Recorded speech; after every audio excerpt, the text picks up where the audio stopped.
Bienvenidas y bienvenidos una vez más a este espacio formativo. Hoy tenemos el gusto de iniciar una serie denominada Aportaciones de la Nueva Escuela Mexicana a la Educación, donde a partir de 4 sesiones se abordarán elementos importantes desarrollados por especialistas que nos compartirán temas como los siguientes: los componentes del plan de estudio para la educación preescolar, primaria y secundaria, y cómo debe entenderse el concepto de codiseño en el marco del modelo educativo de la NEM. Asimismo, se presentarán cuáles son las premisas pedagógicas y principios éticos contemplados en la NEM, así como los fundamentos que explican la propuesta curricular del modelo educativo mexicano y cómo puede ser su apropiación. También atenderemos lo que deben tomar en cuenta y hacer las maestras y los maestros para identificarse como agentes transformadores del cambio educativo y consumar su autonomía profesional, así como para garantizar los derechos humanos, en particular lo que se refiere a igualdad sustantiva en la educación dentro del marco de la NEM. Finalmente, conoceremos algunas metodologías para desarrollar proyectos educativos que se proponen para mejorar los procesos de aprendizaje en la educación básica, los beneficios que tiene el desarrollo de proyectos educativos en el aprendizaje de niñas, niños y adolescentes, en el involucramiento de las familias y en la recuperación de problemáticas propias de los diferentes contextos. Este ciclo de conferencias es presentado por la Secretaría de Educación Pública a través de la Dirección General Aprende MX y la colaboración con la Dirección General de Formación Continua a docentes y directivos de la Unidad de Promoción de Equidad y Excelencia Educativa. También les recordamos que estamos transmitiendo de forma simultánea en nuestras redes sociales. El día de hoy comenzamos esta serie, la serie de webinars, con el tema Plan de Estudio y Codiseño de Programas.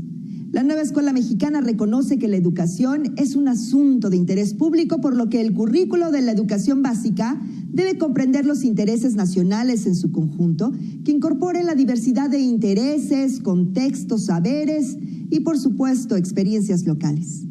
En este marco, el plan de estudio implica situar los procesos formativos en los que aprenden las y los estudiantes y el papel del cuerpo docente en el codiseño de programas para cumplir este objetivo. Bueno, y con la finalidad de profundizar en estos temas, tengo el gusto de presentar el día de hoy a la doctora Rosa María Torres Hernández.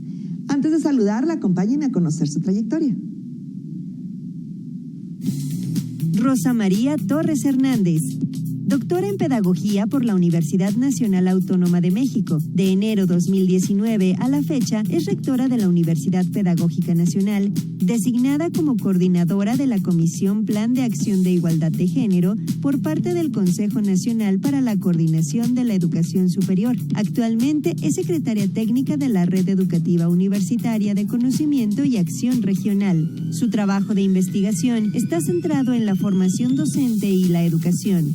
También colabora en el impulso de nuevas políticas y programas educativos en el ámbito nacional e internacional, desde nivel básico hasta educación superior. Cuenta con una producción editorial sobre educación básica, profesión docente y educación de las artes.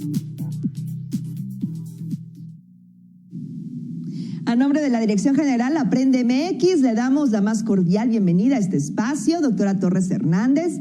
Y antes de darle la palabra, le comento a nuestro auditorio que la conferencia de la doctora fue pregrabada por motivos de agenda. Sin embargo, contaremos con su presencia en vivo durante el espacio de preguntas y respuestas. Bueno, pues entonces los invitamos a enviar sus dudas y comentarios para que ella pueda responderlos más tarde.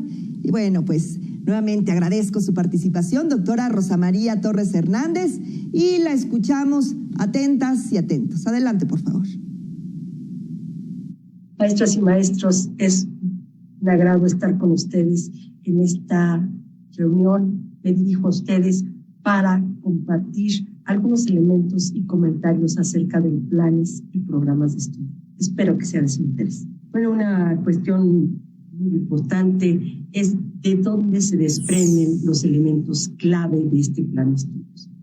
Un elemento central es sin duda el derecho a la educación.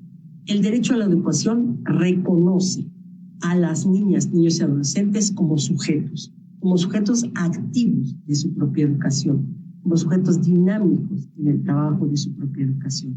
En este sentido, son reconocidos como sujetos de derecho fuera y dentro del espacio escolar, que pueden ejercer con su capacidad e interpretar e incidir en la transformación del mundo que les rodea.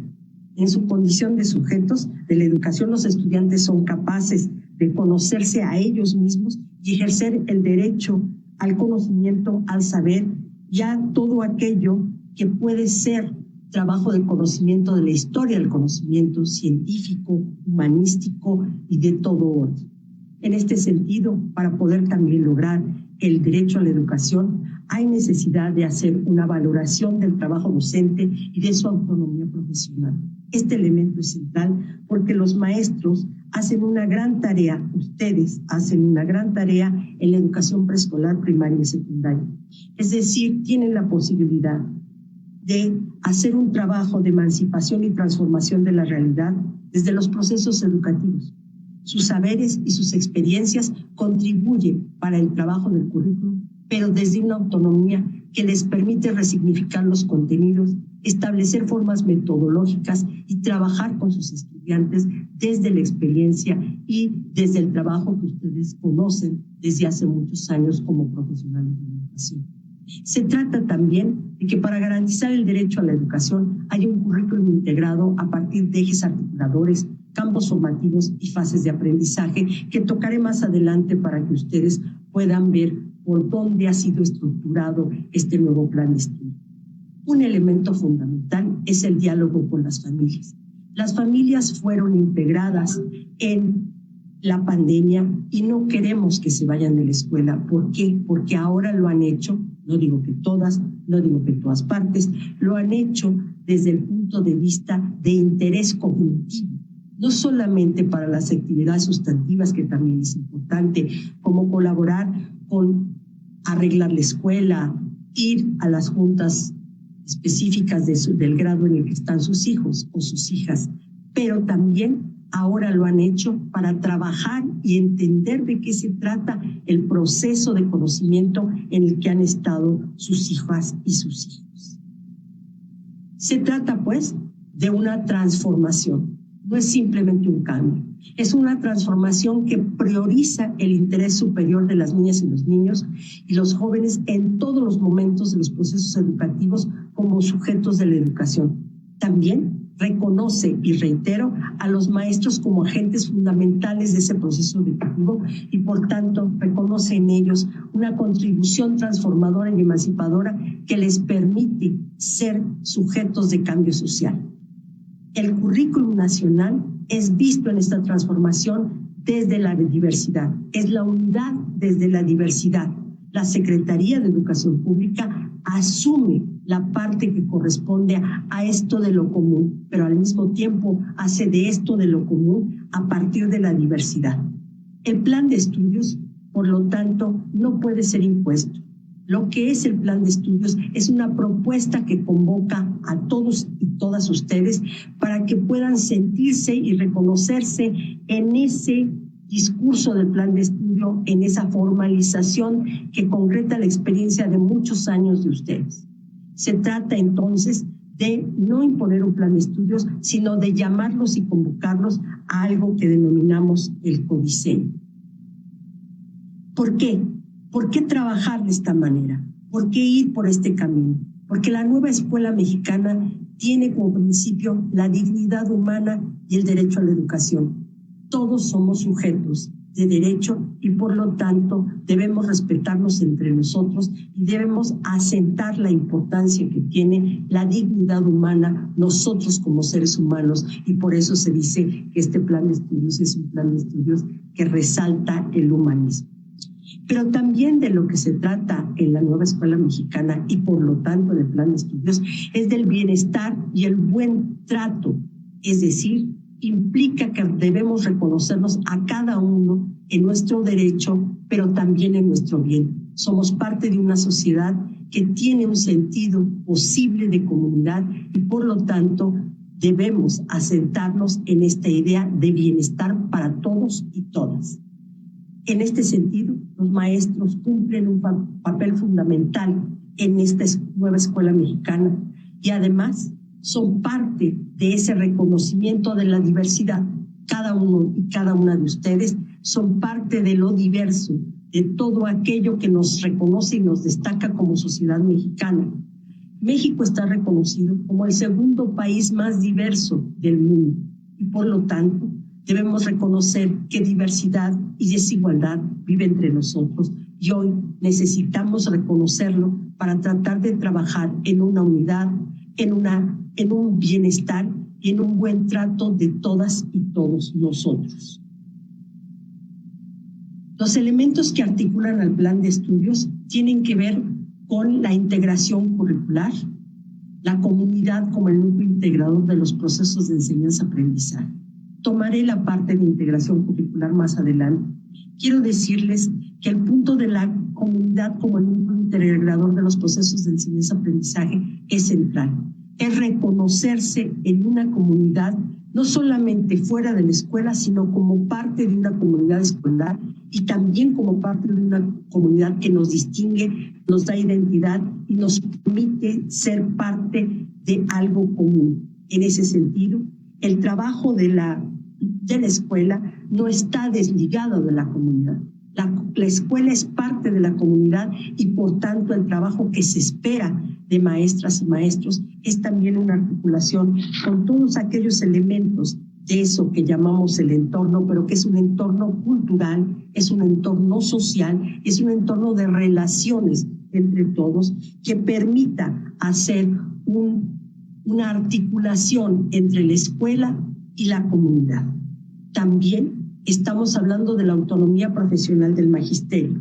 La autonomía profesional del magisterio es un elemento fundamental para el trabajo. Es la posibilidad de que los maestros logren esa gran tarea que es la enseñanza, pero con el reconocimiento de que son profesionales. Los profesores, las profesoras son profesionales de la educación y por lo tanto han sido formados, tienen experiencia y han tenido un largo trayecto para hacer y poder decidir sobre muchas cosas que pasan dentro de la escuela y con la comunidad para poder trabajar el aprendizaje de sus estudiantes en la escuela.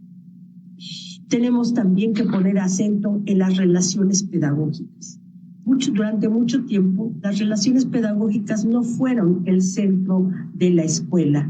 Es un contrasentido, pero así fue.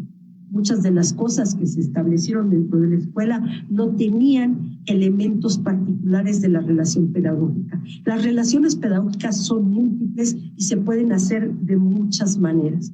Una de ellas, sin duda, es la relación que el maestro tiene con sus estudiantes, pero también la incorporación de las familias al trabajo que se puede realizar con los estudiantes, con sus hijos, con sus hijas, y de esa manera crear una dinámica de relaciones mucho más complejas con integrantes de la comunidad también que van a la escuela y que enriquecen los puntos de trabajo que se pueden llevar a cabo con cada una de las niñas, niños y adolescentes. Esta parte de la relación pedagógica, de este vínculo pedagógico que es fundamental, que se da en esta relación entre el profesor, el estudiante, los contenidos, pero también, insisto, la comunidad, las familias y otros elementos clave que están alrededor de todo lo que significa la escuela. Por eso es que el plan de estudios ve al desarrollo de los sujetos, de los niños, las niñas y de los adolescentes, unido al aprendizaje. No ve al desarrollo por una parte y al aprendizaje por otra. Fundamentalmente, lo que sucede con el desarrollo y con el aprendizaje no es natural, es social. Y por lo tanto, la escuela se responsabiliza en gran sentido de ese trabajo. No todos los estudiantes se desarrollan, déjenme regresar, se desarrollan de la misma manera y al mismo tiempo. Lo que estamos intentando aquí hacer es entender que el aprendizaje es un proceso histórico y social y que como proceso histórico y social demanda ciertas condiciones y características, pero que ese aprendizaje no está separado del desarrollo de cada uno de los sujetos como individuos, que tiene también que ver con las condiciones sociales, la diversidad cultural y los lugares y territorios donde esos sujetos viven. En ese sentido, las situaciones de aprendizaje y de enseñanza serán solamente efectivas cuando la interacción entre los contenidos y el proyecto personal de cada uno de los estudiantes tenga sentido. Es decir, cuando hayan logrado un vínculo entre lo que les presenta la escuela, lo que pone a la mesa en la escuela, en lo que le pretende dar sentido la escuela para estos niños y niñas, pero también en lo que es parte de la vida de cada uno de esos niños y niñas para poder hacer un sentido conjunto y que el trabajo que se desarrolla tenga verdaderamente un aprendizaje de carácter significativo y dialógico. Se prioriza, por lo tanto, el desarrollo de los estudiantes en actividades con otras personas diversas, no solamente con ustedes, profesoras y profesores, sino también con los padres de familia, con los tutores, con las madres de familia, con los personajes de la comunidad, con los abuelos, con los tíos, con los hermanos, con todos aquellos que sean fuentes de conocimiento. Hoy hablamos de esto que se denomina un aprendizaje mucho más extendido, que no está remitido solamente a la palabra de los docentes, pero que sí está armado a partir de ese vínculo que el docente permite hacer con la comunidad y con otras personas en diferentes contextos y con significados personales de diferente naturaleza. Por eso esas fuentes de conocimiento no son solo fuentes de conocimiento específica, sino que además son fuentes de identidad, porque cada uno de ellos permite reconocerse en la alteridad. Es justamente porque existen los otros que vamos reconociéndonos paulatinamente también a nosotros. El aprendizaje, entonces, se relaciona directamente con la evaluación. La evaluación no es un elemento alejado del aprendizaje, no es para la calificación o la certificación. El aprendizaje y la evaluación van articuladas íntimamente porque la evaluación es formativa y debe de serlo porque eso permite el desarrollo del aprendizaje, y un aprendizaje de significación que haga esa interacción entre el contenido y el proyecto personal de los estudiantes.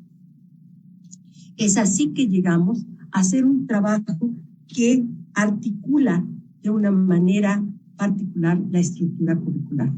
El perfil de egreso, y aquí me quiero detener en una parte fundamental. El perfil de egreso lo que refleja concretamente son las capacidades humanas. No es solamente un perfil de egreso que establezca las habilidades y conocimientos que deben tener las y los estudiantes. Es un perfil de egreso que pone el acento en aquellas capacidades humanas, aquello que nos hace verdaderamente humanos. Eso que nos permite vivir en una sociedad democrática y que nos permite a su vez ser ciudadanos. Por eso es que el perfil de egreso señala cosas como reconocerse como ciudadanos, vivir y reconocer el valor de la diversidad, valorar su potencial cognitivas y físicas y emocionales, porque no hay condición humana sin emociones, sin cuerpo y sin cognición. Desarrollar una forma de pensar propia que es fundamental y trabajar y percibirse a sí mismos como parte de la naturaleza, porque sí es verdad que somos humanos, pero si entendemos que el perfil lo que recupera son las capacidades humanas, entendemos que la capacidad humana se establece en tanto nosotros somos parte también de la naturaleza y hacemos parte de ella. Es decir, el cuidado del mundo, el cuidado de la naturaleza es fundamental para nosotros como humanos porque como especie también podemos correr el riesgo de desaparición como lo puede tener cualquier otra especie. Tenemos que hacernos cargo de eso porque es parte de lo que nos hace la humanidad, que nos hace ser parte de la humanidad. En este sentido, también ahí está tácitamente establecido que reconocemos el derecho de los animales como reconocemos el derecho de los humanos. Solamente estoy dando algunas pinceladas del perfil de egreso que ustedes en el documento del plan de estudios pueden revisar con más calma. Este perfil de egreso se vincula claramente y se relaciona de manera directa, es decir, estas capacidades humanas se reafirman en los ejes articuladores en el eje de inclusión, pensamiento crítico, interculturalidad crítica, igualdad de género, vida saludable, apropiación de las culturas a través de la lectura y la escritura, las artes y las experiencias estéticas. Estos ejes articuladores lo que hacen es concretar de manera mucho más específica, porque son ejes que permiten y van a atravesar completamente al plan de estudio y permiten traer las capacidades humanas a otra dimensión distinta que tiene que ver con esto que llamamos interculturalidad crítica o igualdad de género. Cada uno de estos elementos tendrá que aparecer en algún momento en los planes y en los programas de estudio. Esto es muy importante porque no son ejes declarativos, son ejes que permean y deben de permear directamente en lo que después van a ser los contenidos específicos, las formas metodológicas y las maneras de trabajo al interior de cada una de las escuelas y con las comunidades. Otro elemento fundamental son los campos formativos. Los campos formativos de lenguajes, saberes y pensamiento científico, ética, naturaleza y sociedades, de lo humano y lo comunitario. Estos ejes son básicos. Voy a detenerme en algunos de ellos. El caso de lenguajes. Lenguajes articula la lengua española, la lengua materna, fundamentalmente también la lengua de señas mexicana, la lengua extranjera y también las artes como lenguaje. Quiere decir que en los campos están integrados los conocimientos y los saberes que se han estructurado a lo largo de la historia de la humanidad y por eso son tan importantes estos campos formativos. En saberes y pensamiento científico tenemos sin duda las matemáticas y las ciencias naturales fundamentalmente. La ética, la naturaleza y las sociedades, ahí consideramos algunos elementos de la filosofía, de la ética, por supuesto, de las ciencias naturales, pero vistas también desde una mirada que tiene que ver con el medio ambiente, con esta idea de la naturaleza, con esta idea de conservación y de sustentabilidad.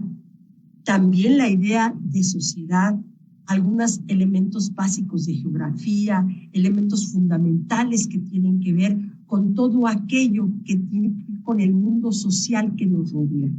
De lo humano y de lo comunitario es un campo que articula desde aspectos antropológicos, trabajo con el cuerpo desde la educación física, las nuevas tecnologías, elementos claves que van a dar sentido a esto que se considera lo humano y que nos hace habitar en lo común como seres humanos que somos.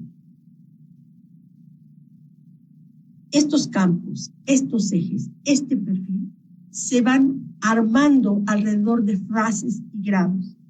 La primera fase tiene que ver con la educación inicial, la segunda con el preescolar, primero, segundo y tercero de tercer grado, fase 3, primaria, primero y segundo grado, fase 4, primaria, tercero y cuarto grado, fase 5, primaria, cuarto y quinto grado, fase 6, secundaria, primero, segundo y tercer grado. ¿Por qué fases y grados? Todo lo que hemos articulado en el campo del currículum no ha sido natural, ¿no? Antes, en el siglo XIX, no había grados, ¿sí? Había muchas escuelas que no funcionaban como grados y se fue dando poco a poco la gradualidad, es lo que hoy conocemos como grados. Pero esos grados lo que hacen es, se han ido convirtiendo en procesos, sí, de articulación de gestión a lo largo de todo el desarrollo de la educación básica, pero también necesitamos las fases. Dirán ustedes, ¿por qué necesitamos las fases? Las necesitamos fundamentalmente porque las fases lo que están marcando es que hay un tiempo más largo que la gradualización para poder desarrollar, hacer el desarrollo particular particular de cada uno, porque no todos van a llegar al mismo tiempo en el proceso de su desarrollo, y al mismo tiempo no todos pueden aprender de la misma manera y llegar al mismo tiempo, pero sí que tendrán un tiempo más largo, pero también de profundidad, para poder establecer cómo se aprende y de qué manera cada uno va aprendiendo con la ayuda de los otros. Y esa fase implica todo ese proceso, el proceso de aprendizaje y de desarrollo que cada uno de nosotros tiene en su diversidad, en sus diferencias.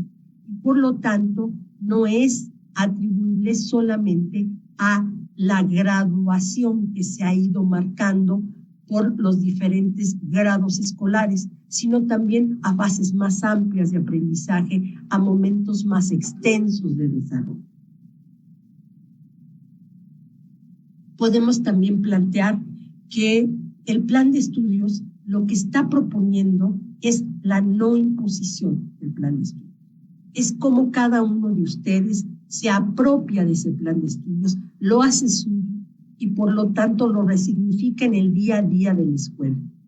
Por eso el plan de estudios propone nuevas claves de relación en su concepción y hace propone un proceso de construcción participativa. Es decir, el plan de estudios es un punto de arranque, pero no es un modelo a seguir paso a paso. Es un trabajo de construcción que se debe seguir en todas las escuelas, en todas las aulas y en todas las comunidades que existen en México. En ese sentido, el codiseño lo que plantea es atender el carácter regional, local y contextual, situacional de los procesos de enseñanza-aprendizaje en donde se ubican niños, niñas y adolescentes, pero también profesoras y profesores.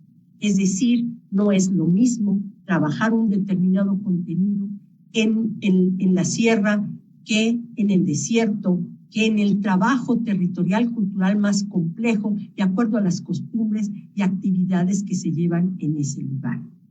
En ese sentido, el codiseño contempla entonces que el colectivo docente de cada escuela delibere, construya, plantee, reflexione sobre los contenidos y las metodologías que serán necesarias para realizar lo que nosotros denominamos los programas analíticos. Lo que ustedes recibirán son los programas sintéticos, pero esos programas sintéticos solamente son una pauta para ir trabajando los contenidos y los procesos de aprendizaje a lo largo del grado y la fase.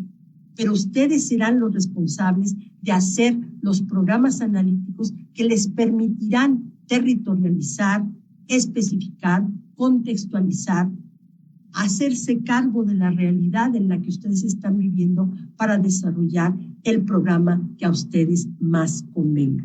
Fomentar la participación activa de niños y niñas y adolescentes es fundamental. La construcción, el codiseño, no es solamente la participación de los docentes, es también preguntarles a los estudiantes cuáles son sus necesidades, cuáles son sus expectativas, qué tipo de dinámicas son las que les interesan, qué tipo de temas son los que les producen mayor interés, pero también que les producen mayores posibilidades de saber. En este sentido, los estudiantes, las niñas y los niños son fundamentales para el trabajo de codiseño. Los programas sintéticos, que serán los que la Secretaría de Educación Pública establecerá, son programas dialógicos, no son programas que simplemente lleguen y se tengan que seguir uno a uno.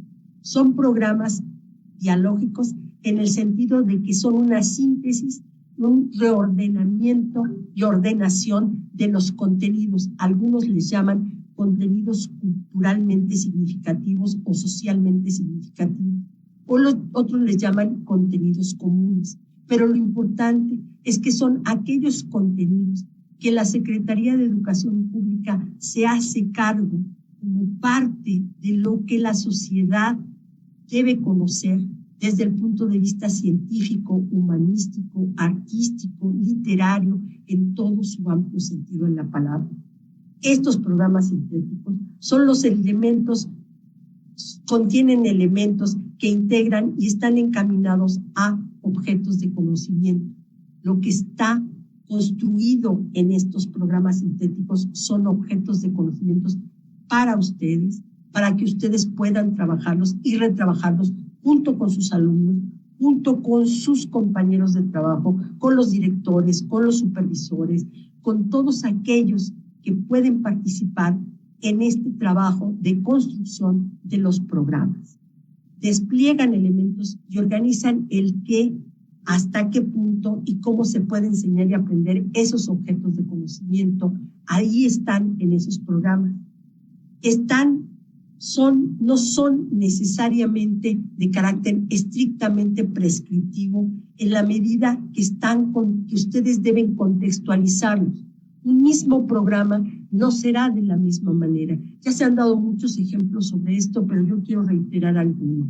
Si ustedes no hacen unas preguntas generadoras y a partir de esas preguntas generadoras ustedes establecen su programa analítico, esas preguntas generadoras tendrán que ver con el contexto en el cual ustedes se desarrollan, el tipo de preguntas que los niños tienen, el tipo de expectativas que los niños tienen, pero también el tipo de comunidad en la cual ustedes viven. La territorialización en ese sentido no es solamente de carácter geográfico, sino cultural en su más amplio sentido de la palabra.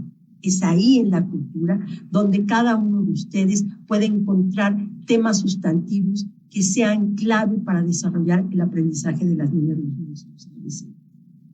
Esta contextualización, esta importante relación que se establezca entre los contenidos de los programas sintéticos y el contexto son lo que podrán estructurar el trabajo como un proceso de construcción constante y cotidiano en las aulas, en la escuela y con la comunidad. Los programas analíticos, que son parte del codiseño, son una estrategia para la contextualización. Es una adecuación que cada uno de ustedes puede hacer como colectivo, porque esta parte sí es muy importante. Los docentes no existen en realidad en su individualidad. En la escuela lo que existe, lo que existimos, es un colectivo que nos permite tener un diálogo en el cual trabajamos y realizamos una convivencia y una colaboración que nos permite trabajar los programas sintéticos para ir desarrollando poco a poco nuestro programa analítico. El inicio del codiseño es sin duda el programa analítico. Es la toma de conciencia de que tenemos un espacio entre muchos otros que puede ser el Consejo Técnico Escolar para trabajar en colectivo, donde se analicen los programas sintéticos, donde se vean las características de aprendizaje que tienen nuestras niñas y nuestros niños. También el interés que esos niños y esas niñas tienen sobre determinados temas concretos, que puede ser la tierra, las aves, el agua, la violencia, la alimentación, o sea, todos aquellos temas que sean fundamentales para el trabajo, pero también el trabajo de articulación entre los contenidos que están en los programas sintéticos, los temas que puedan ser de interés de niños, niñas y adolescentes, y además los libros de texto que también serán fuente de información o aquellos elementos que las familias consideren pertinentes que también se tienen que incluir como temas fundamentales en la escuela. El inicio del codiseño es en realidad a partir de los programas analíticos, de seleccionar un problema que pueda ser un problema de interés para todos y todas y sobre el cual se trabajen los contenidos que vienen en los programas sintéticos. Plantear de manera clara ese problema y abordarlo, ya sea por proyecto, ya sea por la enseñanza por problemas, ya sea por enseñanzas globalizadoras. Cada una de estas cosas son para ustedes fundamentales y muchos de ustedes ya tienen experiencia con este tipo de trabajo. Pero si no la tuvieran incluso, creo que el colectivo puede ayudar a entender qué significa todo esto de seleccionar un problema y tratar de trabajarlo a partir de proyectos. Para eso tendrán el apoyo de los libros de texto, pero también tendrán el apoyo de algunos de los documentos que fueron enviados para el primer Consejo Técnico de este 28 de octubre. El codiseño del programa escolar establece las actividades a realizar, los materiales que ustedes seleccionen para ese trabajo, algunas maneras de evaluación formativa y las formas de integración de los diferentes campos, sin descuidar un elemento que es central, los ejes. No todos los ejes tienen que aparecer a lo largo de todo el trabajo del proyecto, pero sí que siempre tienen que aparecer alguno de los ejes, porque los ejes, insisto, son lo que dan sustantividad a las capacidades humanas. No olvidemos que el punto de la igualdad de género, por ejemplo, el poder entender por qué y cómo nos organizamos en las actividades del hogar, cómo y quiénes son los que realizan determinado tipo de actividades, cómo y qué, cómo trabajamos frente al mundo, cómo armamos, por ejemplo, en este cuidado de nuestra vida saludable, cómo armamos nuestra propia alimentación, qué tipo de trabajos realizamos para poder tener una vida sana, es para nosotros una responsabilidad de todo ciudadano y sin duda los niños y las niñas tienen clara esta posibilidad de armar y estar en este proceso de los ejes articuladores como elementos centrales de cada una de nuestros trabajos. Yo quisiera dejarlo aquí, me parece que hemos dado algunos elementos de este trabajo y solamente quisiera invitarlos, no solo a escuchar estas palabras mías que finalmente simplemente sirven para trabajar con ustedes, sino los conmino algunas preguntas para que podamos seguir dialogando y poder dar algunos otros ejemplos. Muchas gracias. Excelente conferencia, doctora Rosa María. La audiencia que nos acompaña ha mostrado mucho interés en el tema y si me permite voy a leer algunas preguntas, también algunos de los comentarios que ya nos hicieron llegar. Muchísimas gracias a todas y todos. Y aquí, doctora, tengo de Francisco Guzmán. ¿Cómo está, doctora? Qué gusto saludarla. Hola. Bienvenida. Felicidades. Una conferencia por demás importante, necesaria y aquí está demostrado en las preguntas y en los comentarios. Dice Francisco Guzmán, la autonomía magisterial nos permite hacer el consejo técnico de manera comunitaria, es decir, reunir a los 3 niveles de educación básica a fin de tomar una misma temática comunitaria. ¿Qué nos diría, doctora? A ver, yo creo que para aquellos que es factible, creo que sería recomendable que un consejo técnico acudiera a los diferentes niveles, ¿sí? O sea, yo creo que eso sería lo ideal. ¿Qué es lo que va a pasar en realidad? Y ustedes lo saben mejor que yo, porque ustedes han vivido todos los diferentes procesos que han tenido que sortear a lo largo de muchos años.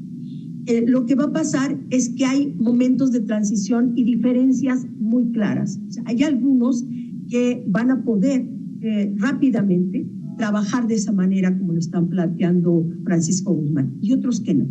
Otros que van a tener que hacer primero del Consejo Técnico un espacio verdaderamente colectivo de trabajo donde se empiecen a plantear y a replantear las contextualizaciones, lo que ustedes después, algunos lo han trabajado más como planeación didáctica. Todo eso va a tener sus ritmos diferentes para cada Consejo Técnico.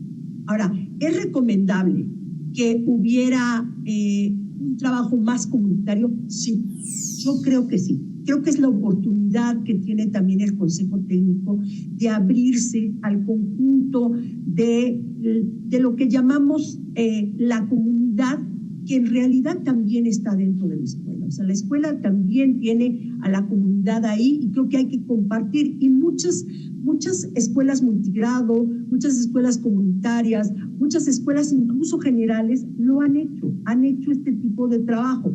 Lo que se está proponiendo ahora es que sea un trabajo sistemático que permita que todos ustedes vayan armándolo como lo han hecho en muchas ocasiones. Ahora, no todos lo han hecho y no para todos es recomendable armarlo desde un principio. Creo que ustedes tienen ese pulso que es necesario de cómo está su condición de su escuela y de su comunidad para poder ir incorporando poco a poco estos procesos.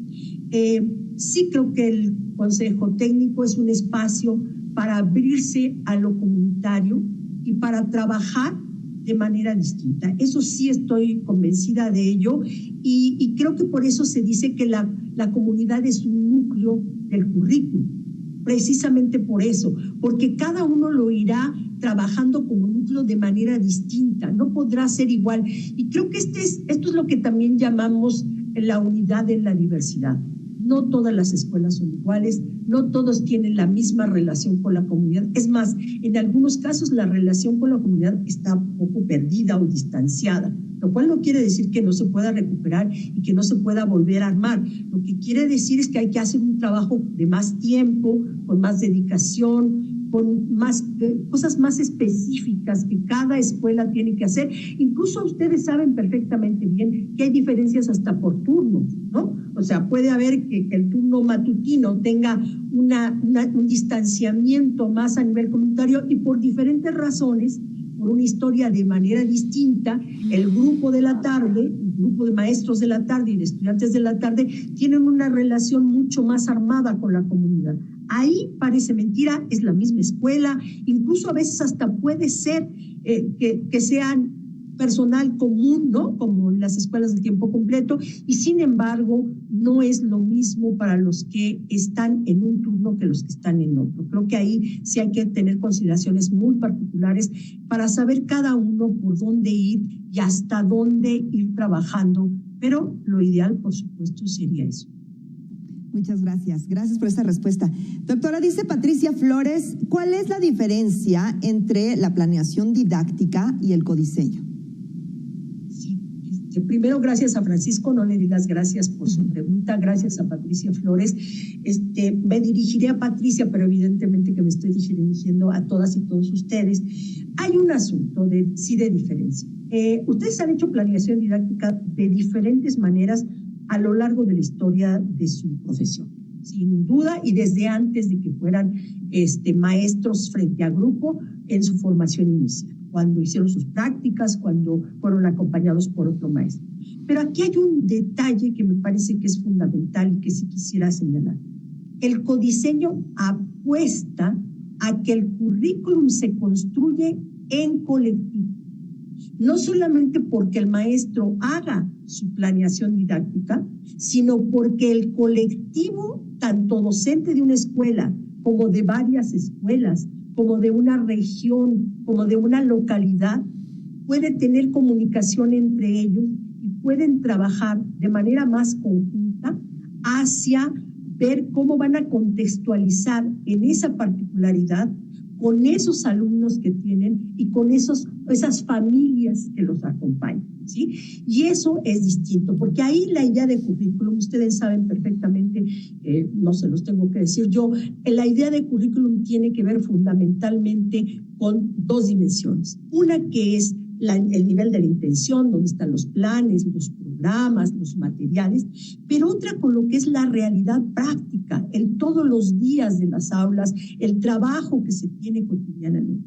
En ese trabajo cotidiano hay una apuesta por parte de la propuesta, que yo la mencionaré como una propuesta de carácter simbólico, que es el plan de estudio, y también los programas, que es la apuesta es a que están en construcción, que hay algo que todavía no está totalmente armado, y no porque no se pudiera armar, porque, o sea, sugerencias didácticas podemos dar muchísimas, pero cada uno de ustedes conoce la particularidad de sus estudiantes, conoce su contexto y sabe cómo ir articulando eso. A eso es a lo que sí le llamamos codiseño, al trabajo que se hace a partir de la propuesta curricular para terminar de construirla como parte del currículum y armar una propuesta particular que tiene que ver con la condición específica en la que ustedes están trabajando.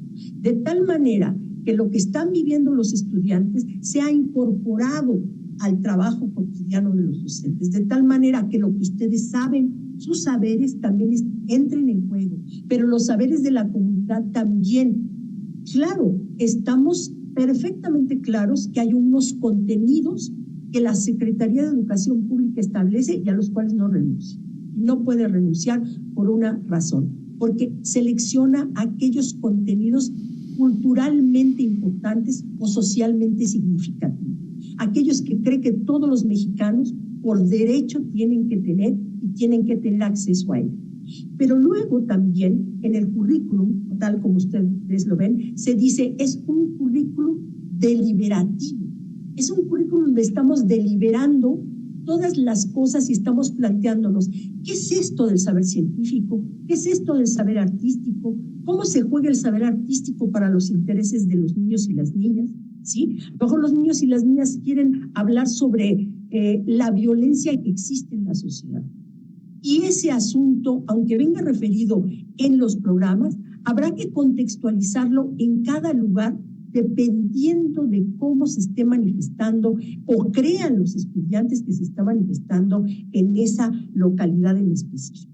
Y habrá que poner esa deliberación una y otra vez en actividades, en materiales, en trabajo específico del cual ustedes saben mucho y tienen muchas referencias. En ese sentido, aunque ustedes hayan hecho planeación didáctica, que la han hecho, ustedes lo que hacen es retomar de alguna manera de ciertas orientaciones y colocarlas de una manera, y por supuesto que han tomado en cuenta las necesidades de los niños, y por supuesto que han hecho diagnóstico, y por supuesto que toman en cuenta cuál es la situación del entorno. Pero aquí de lo que estamos hablando es de un asunto muy interesante. Ver el contexto no solo como lo que nos rodea, sino ver al contexto exactamente como parte del texto que nosotros queremos trabajar en el plano didáctico. Es decir, incorporar todos los elementos que son parte de la vida cotidiana de ese lugar, que hacen parte de los saberes y que además tienen relación y hacen preguntas o plantean problemas al respecto de la realidad que podemos llamar para el programa. Entonces, ¿cómo enlazamos eso? ¿Sí? Con los diferentes planteamientos que hace el programa sintético. Ese es el punto fundamental. No verlo como algo que está alrededor de, sino que está inmerso en, es decir, está inmerso en el proceso propio de aprendizaje de niños y niñas. No es que haya algo que esté afuera y algo que esté adentro, sino algo que está completamente interrelacionado. Las formas como en la familia se reparten los roles específicos para, por ejemplo, hacer la comida, es una cosa que está al interior del contenido específico que se trabaja en la escuela. Y ahí es donde llamamos lo curricular, porque es un asunto de fondo. No es solamente hacer una planeación, digamos, retomando algunos elementos, sino poner también sobre la mesa, dicen algunos autores, ¿no? O sea, ¿qué se pone sobre la mesa? Poner sobre la mesa también es poner sobre la mesa los saberes, aquellos saberes claves prácticos, por ejemplo, que tienen las familias para resolver cierto tipo de problemas, ¿sí? Y cómo los saberes científicos, el conocimiento científico aporta también elementos para comprender eso, ¿no? Problemáticas como, por ejemplo, insisto, la violencia, o como, por ejemplo, puede ser el juego, la recreación, el derecho que todos tenemos al ocio, ¿no?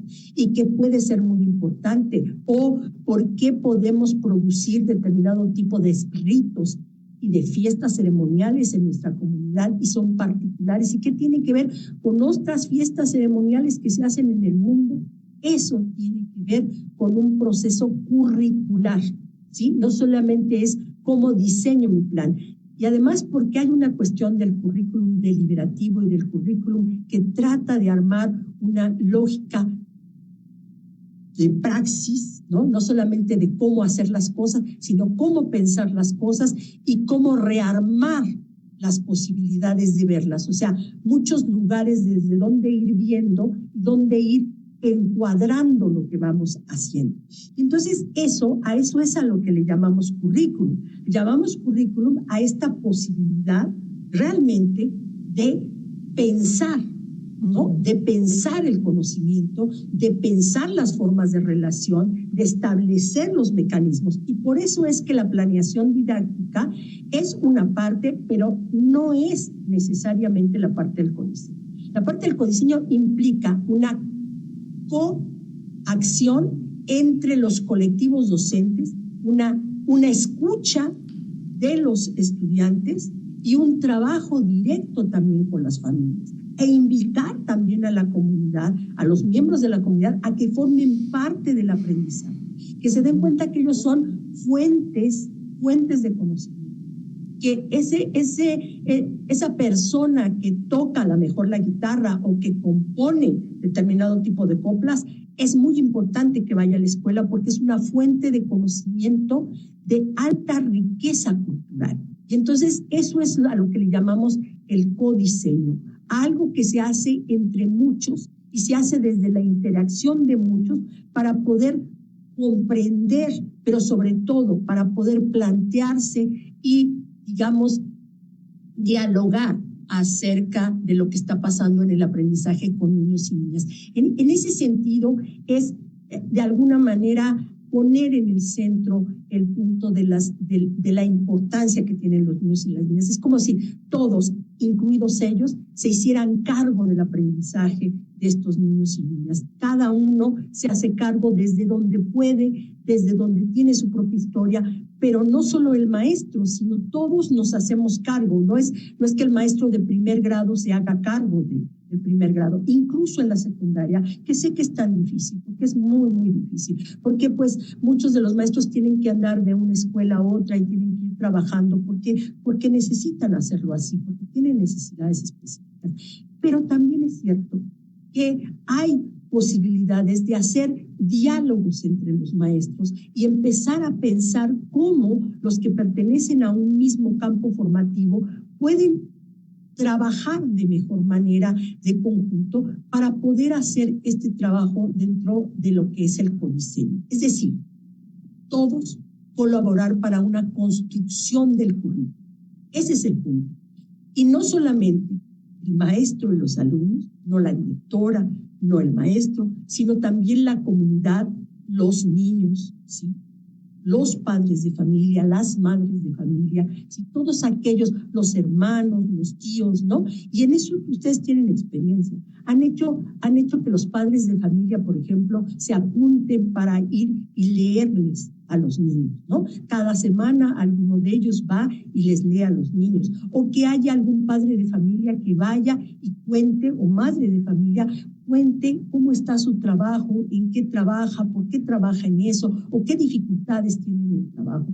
Me parece que esto es sustantivo, porque ahí es donde empieza la construcción, digamos, una especie, lo voy a decir yo así, una especie como de rizoma, ¿no? Una especie como de raíz más gruesa que se va engrosando poco a poco, y no solamente la perspectiva del maestro, sino cómo cada quien va aportando diferentes elementos para ir construyendo el currículum. Entonces todos pueden ir armando una densidad que va a ser lo importante de esa experiencia. Y esa experiencia, además, va a ser muy útil también para el sistema educativo nacional. O sea, porque yo creo que no se trata solamente de estar en mi localidad, sino que algo de todo eso va a tener que ser después pensado por el sistema para decir, sí, hay cosas que se tienen que trabajar y que se van a poder trabajar de la mejor manera y que no son como se habían venido trabajando hasta ahora. Creo que ese es el aprendizaje que el sistema va a tener que tener a partir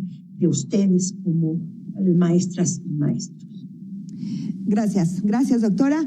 Comentarios, Lourdes Patricia Victoria Cumul comenta, señalamientos verdaderamente importantes, muchas gracias. Héctor Rodríguez Agustín, la diversidad es uno de los aspectos más importantes del desarrollo integral del individuo, implica reconocer como inicio que todos somos diferentes y no imponer una estandarización, ese es otro comentario. Aquí una pregunta, AdsEsp pregunta, buenas tardes, ¿cómo podemos incentivar la participación de los padres de familia en la educación de los alumnos con problemas emocionales, doctora? A ver, sin pretender dar una respuesta, porque a veces suponer que uno da una respuesta tampoco es lo más adecuado, porque creo que ustedes están frente a los niños y sería muy pretencioso de mi parte decir que yo tengo la respuesta. Pero sí les digo que yo he visto, qué experiencia es la que yo tengo con muchos maestros en este trabajo. ¿Qué es lo que yo vi? Hicimos una investigación de trabajo en tiempos de pandemia.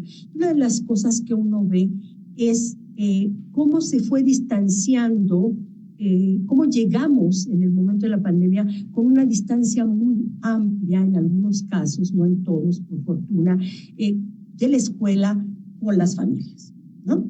Primero porque la escuela, a pesar de que sabe que no es así, e incluso que lo comprende de esa manera, que ya no existe la familia nuclear, o sea, que no hay un padre, madre e hijos, sino que en realidad las familias ya son muy diversas y tienen múltiples maneras de trabajar. Hay una idea que uno quisiera que así fuera, que la familia fuera mucho más nuclear, mucho más compacta, porque sería mucho más fácil hacer el trabajo.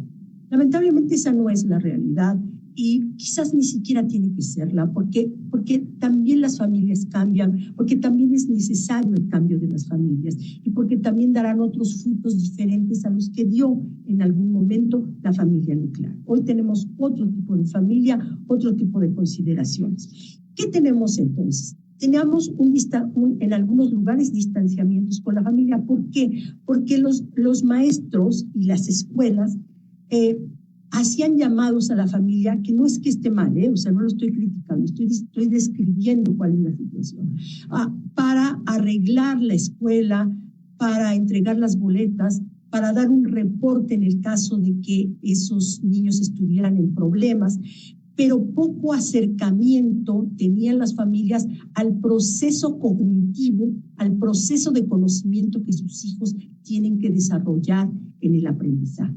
De hecho, lo comprendían poco, no entendían por qué el maestro pedía determinado tipo de tareas, no se entendía por qué se llevaban un tiempo determinado en aprender un cierto tipo de operaciones, como las fracciones, ¿no? O sea, ¿por qué enseñarlo en un grado? ¿Por qué no enseñarlo en el otro? ¿Por qué trabajar de esa manera? ¿Por qué preparar con tanto tiempo los niños de preescolar?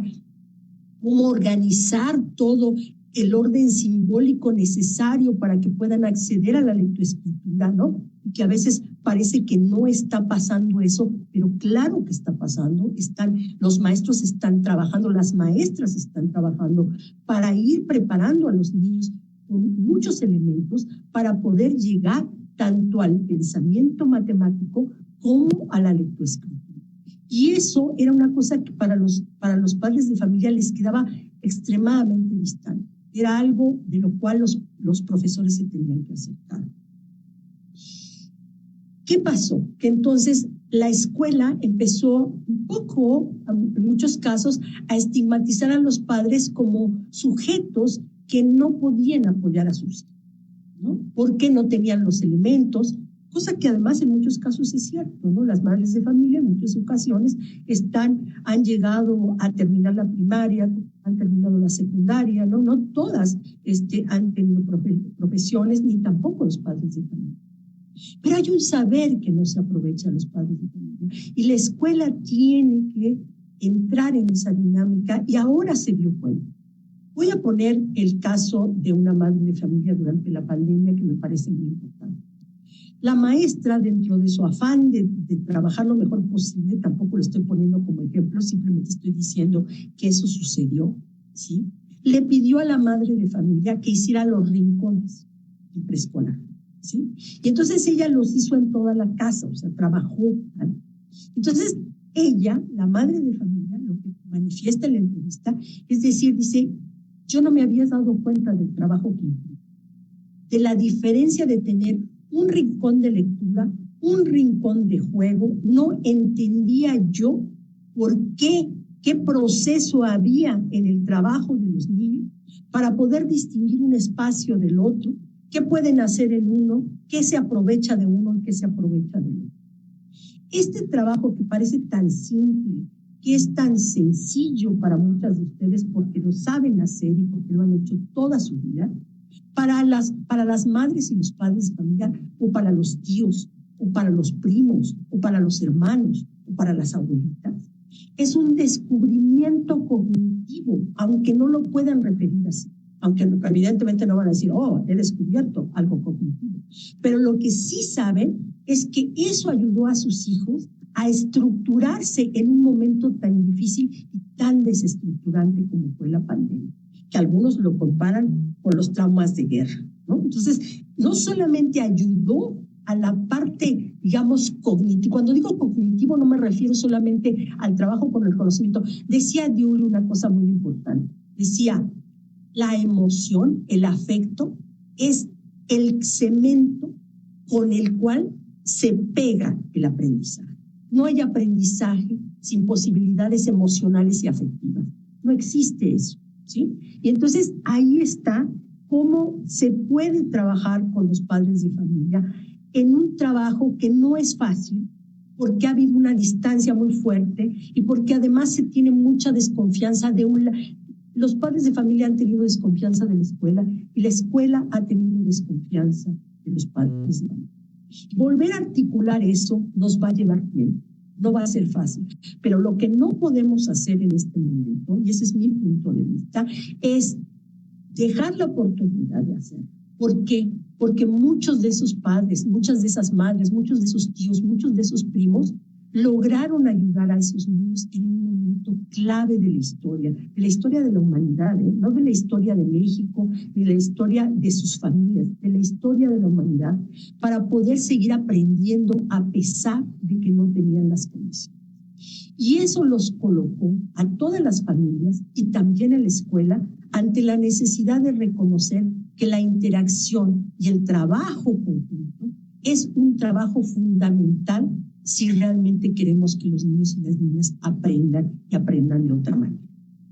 En ese sentido, ¿cómo trabajar con esos niños que además tienen y que seguramente nos iremos enterando? Parece mentira, pero todavía no hemos visto claramente cuáles son los efectos, digamos, cuál es la irradiación de la pandemia. En realidad apenas estamos entrando en eso y entramos con este cambio que creo que nos permitirá también, digamos, adentrarnos a cierto tipo de situaciones que quizás en otro momento no hubiéramos podido hacer. Entonces, ¿cómo, desde mi punto de vista, hay que convocar a las familias, pero no convocarlas? A lo mejor al principio hay que hacerlo para ciertas tareas y seguirlo haciendo porque la escuela los necesita para eso. Pero también hay que convocarlos a que planteen cuáles son los problemas específicos que creen que se pueden analizar en la escuela o qué participación pueden tener en un proyecto escolar o qué participación pueden tener en un proyecto de aula o qué participación pueden tener en un proyecto comunitario, cómo pueden apoyar al aprendizaje y cómo pueden trabajar con esos niños o con otros niños que incluso no sean del grupo en el que están sus hijos. ¿Va a ser fácil? No. Yo no tengo que decirles eso, no es fácil, pero creo que hay algo que nos hermana, o sea, a maestros y a padres de familia, nos hace hermanos de inquietud, digo yo, ¿no? Bueno, en realidad lo decía Dewey, decía, los que somos hermanos de inquietud sabemos la importancia de la hermandad, y es decir, esa inquietud que tenemos es nuestra preocupación por esos niños, es entender que esos niños tienen derecho a ser sujetos escuchados, a ser sujetos activos, a poder aprender todo lo que ellos quieran aprender, ¿no? Entonces, en ese sentido, estos chicos que están pasando por situaciones complicadas, porque hay muchos que están pasando por situaciones complicadas, pueden ser acercados y por eso los ejes, yo voy a mencionar esto, los ejes articuladores son claves. No basta trabajar con los campos. Hay que trabajar con los ejes articuladores para subsumirlos en el campo formativo, de tal suerte que, por ejemplo, artes y experiencias estéticas es fundamental para trabajar esto con las familias. es una colaboración y un empezarse a involucrar desde las artes, desde la producción, desde la imaginación, desde el trabajo fundamental de poder apreciar las artes y poder entender, y cuando digo las artes me refiero a las artes populares, a cualquier tipo de arte que nos rodee, y que creo que eso es fundamental. Ahí es donde el afecto se despliega, pero el afecto no está separado del pensamiento racional, ¿eh? O sea, el afecto es parte del pensamiento racional, de lo que cada uno de nosotros piensa fuerte y claramente, pero también siente y puede trabajar. Nos decía Ana Abramovsky cuando estábamos revisando lo del plan de estudio, nos decía, la indignación social o la indignación de una persona también es un sentimiento. No tiene que ser, no es un mal sentimiento, es simplemente un sentimiento social a veces ante las injusticias. Y eso también es importante, ¿no? Ante la violencia también. Uno se indigna, ¿no? Entonces eso se vale también en la escuela y se vale para muchos chicos que a lo mejor no lo pueden expresar con palabras, sino lo tienen que expresar con otros lenguajes. Por eso es que las artes están en el campo formativo de lenguajes, porque son formas de expresión que no es por la palabra o por la escritura, puede ser por el dibujo, puede ser por el movimiento del cuerpo, puede ser por el trabajo directo con la pintura, puede ser directamente con hacer algún tipo de trabajo con la música, ¿no? Con el sonido, ¿no? Con el sonido del cuerpo, ¿no? Que uno va trabajando y va entendiendo qué es lo que quiere expresar, que a lo mejor no lo puede expresar con palabras. Ese es lo que yo creo que hay que ir articulando con las familias, que hay que ir planteando con las familias, porque fue factible en algunos casos y creo que eso no hay que perderlo, porque perderlo sería, eso sí, una gran pérdida para el Estado. Muy bien, doctora, muchas gracias. Comentarios. María del Carmen Hernández. Cada centro de trabajo tiene su propia cultura organizacional que nos hace únicos, autónomos y con la capacidad de generar ambientes de aprendizaje de acuerdo al contexto de los alumnos. Pati Ramírez. Será muy interesante involucrar a los alumnos en construir su propio conocimiento y darles la oportunidad de elegir qué quieren aprender. Esta pregunta es de Margar. ¿Existen documentos que apoyen el conocimiento para la puesta en práctica de las estrategias para el trabajo en la parte analítica? Sí, está el trabajo muy conocido de didáctica y currículum de Ángel Díaz Barriga, donde habla del programa analítico y el programa sintético. Pero si ustedes, hay otros trabajos, ¿no? Como el del currículum integrado, claro que está pensado, tomen en cuenta que los problemas, y en eso también están haciendo ustedes, digamos, punta de lanza para países latinoamericanos, no que en otros lugares no se haya hecho, sino que ustedes están trabajando cierto tipo de formas metodológicas clave que se han trabajado en muchos lugares, pero de manera muy acotada, ¿no? O sea, en lugares muy pequeños o en situaciones muy específicas. Aquí estamos hablando del sistema educativo nacional y de todos los niveles de la educación básica. Estamos hablando de algo realmente fuerte, complejo, pero muy esperanzador para el tipo de trabajo. Voy a poner yo como ejemplo, yo colaboré en algún tiempo con escuelas de tipo activa y siempre pensaba, a mí me encantaría que todos los niños pudieran trabajar de esta manera. Me encantaría que trabajaran por proyectos, que pudieran trabajar los de quinto con los de sexto grado conjuntos, que fueran los cantantes de la comunidad y pudieran entrar, que trabajaran algunos calendarios de acuerdo a la siembra, ¿no? Que se hicieran trabajos de hacer pequeños escritos que se publican en pequeños cuadernillos y que se reparten por toda la escuela, o que bien trabajaran en algún tipo de proyecto más de apoyo a las comunidades, haciendo alguna biblioteca, trabajando con cierto tipo de procesos. Creo que esta es una oportunidad y pueden tenerlo ustedes en el trabajo de Jorge Torres, en el trabajo de los métodos globalizados. Hay varios textos que creo que podrían serles útiles. Creo que no está por demás que Formación Continua pues mande un listado, digamos, de trabajos, pero también los tienen en el plan de estudios. En el plan de estudios están referidos todos estos documentos en los cuales se basó y también para hacer los programas. Claro que esto tiene una especificidad.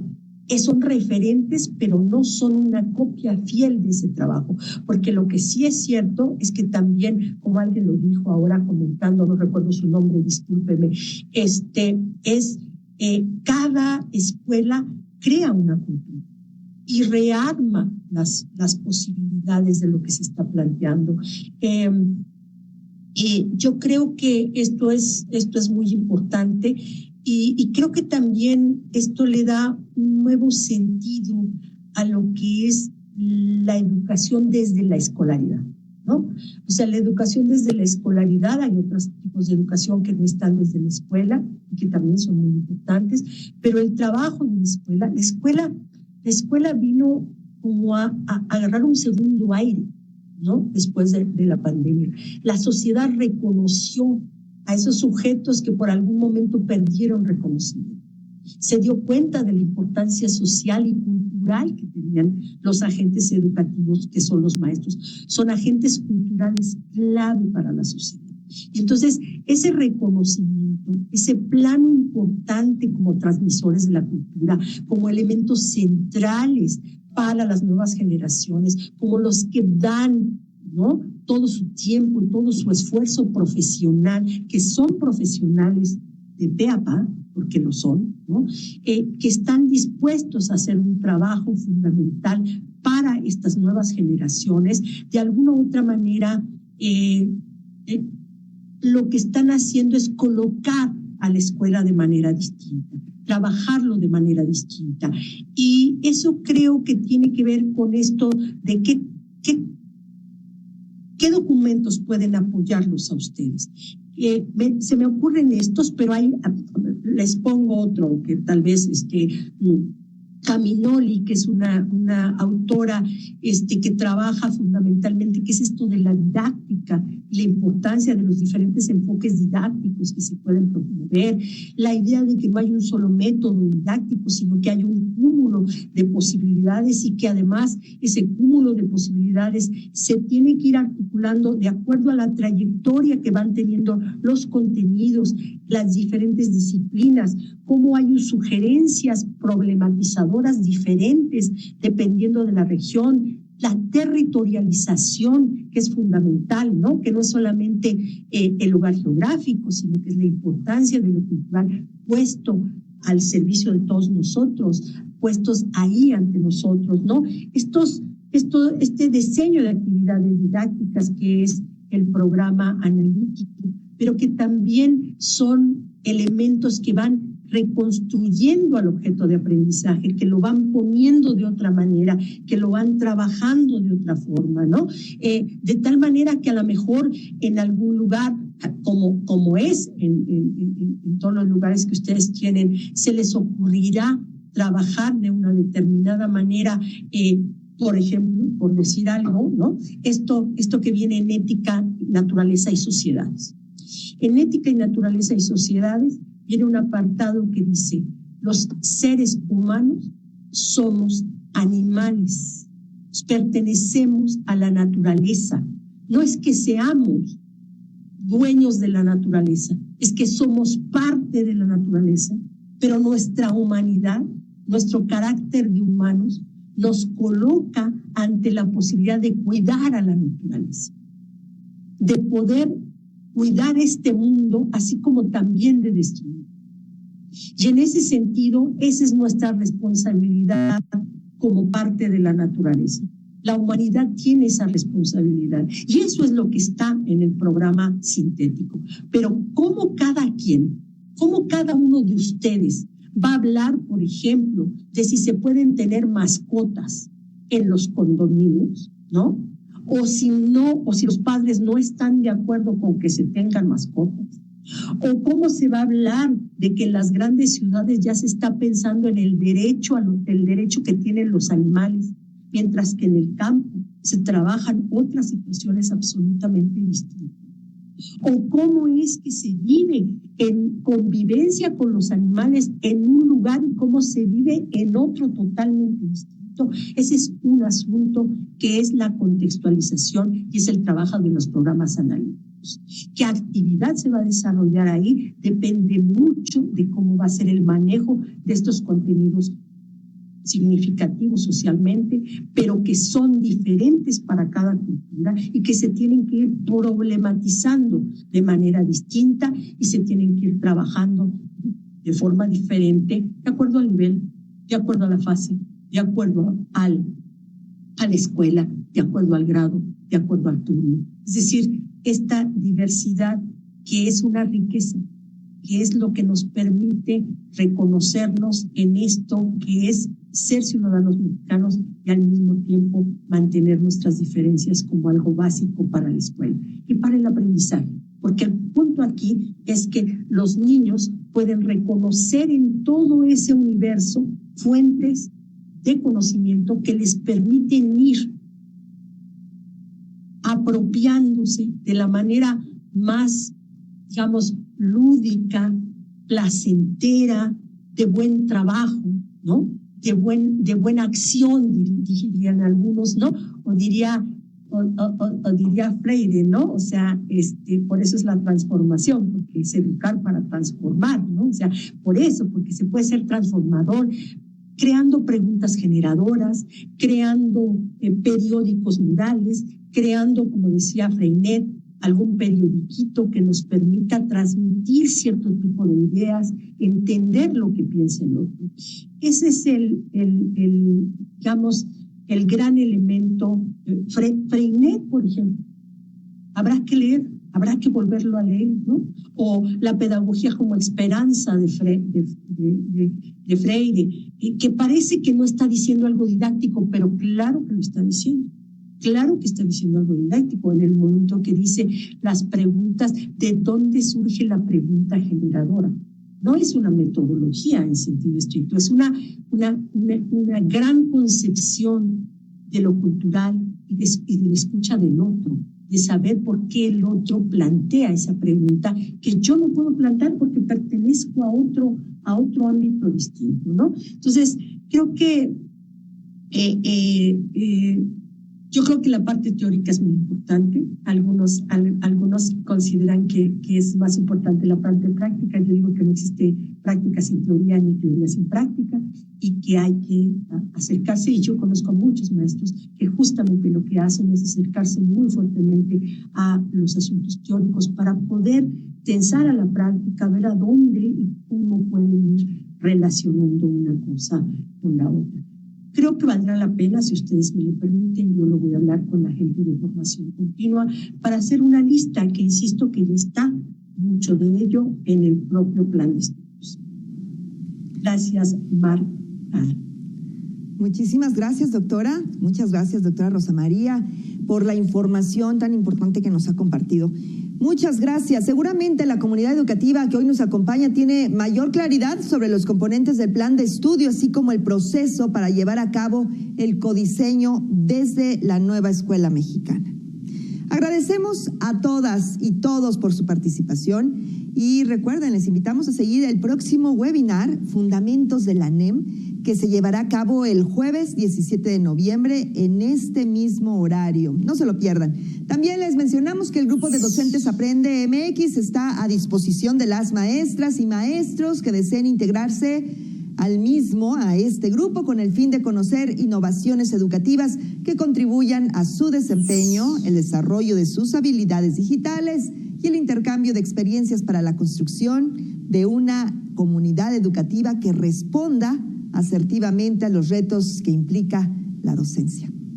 Para ser parte de este grupo pueden unirse a través del enlace que aparecerá en pantalla, mismo que también estará en la sección de comentarios de esta transmisión. Muchísimas gracias. Yo soy Julieta Mendoza y nos vemos hasta la próxima.